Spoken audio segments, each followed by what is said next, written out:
Setiap manusia yang hidup pasti diuji, seperti halnya kita melewati sekolah SD, naik ke SMP, naik lagi ke SMA, dan seterusnya. Allah memberi kita petunjuk untuk menjalaninya, ibarat guru memberikan pelajaran agar murid menjawab ujian yang diberikan. Bersabar adalah menahan dari sesuatu, menahan diri dari segala bentuk kesulitan, kesedihan, atau menahan diri dalam menghadapi sesuatu yang tidak disukai. Terkadang manusia menangis terseduh-seduh ketika mendapat musibah dan tertawa riang ketika mendapat anugerah. Padahal dua-duanya sebenarnya sama. Manusia telah ditimbang sama-sama mengalami ujian. Terkadang ujian anugerah atau kesenangan menjadikan manusia lupa untuk kembali kepada Allah dan melibatkannya dalam solusinya. Indah sepertinya kehidupan seorang muslim. Dia akan mencari ilmu, cara menghadapinya, dan mencari solusi dengan yang Allah ridhoi. Manusia diuji dengan capek, bosan, lelah. Sungguh yang Allah inginkan agar manusia bersujud sebagai bentuk mengisi energi spiritual dalam diri. HP aja butuh dicaskan, apalagi iman manusia. Ada sebuah cerita yang mengajari kita tentang hikmah. Ini cerita dari seorang penulis. Suatu ketika saya mendapat musibah tabrakan mobil di depan rumah. Tabrakan itu membuat saya trauma mengendarai mobil. Saya membawa anak-anak dan menabrak cemplong di tengah jalan.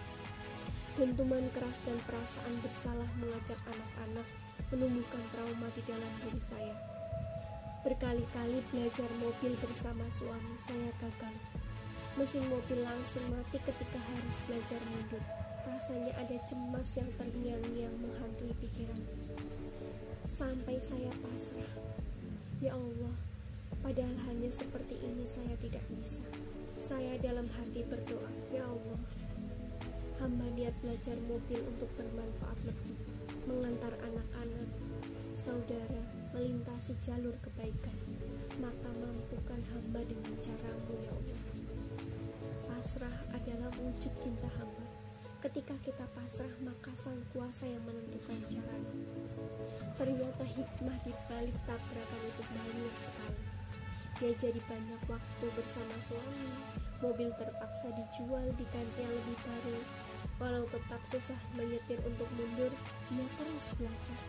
Akhirnya dia ikut les nyetir. Hikmahnya lagi, dia jadi bisa melawan traumanya. Dia jadi lebih berani bawa mobil sendiri. Bahkan katanya lebih luwes bawa mobil orang.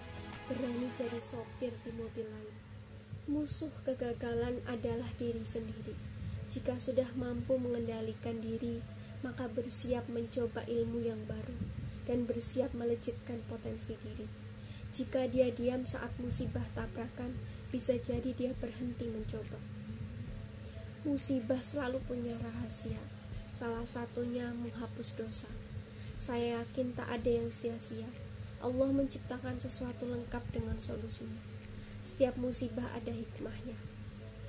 Cerita ini ditulis oleh Dania Pus atau sering dikenal Dania Puspitasari SSTM SA, dan aku baca di buku berjudul Luapan Hikmah dalam Tetesan Musibah.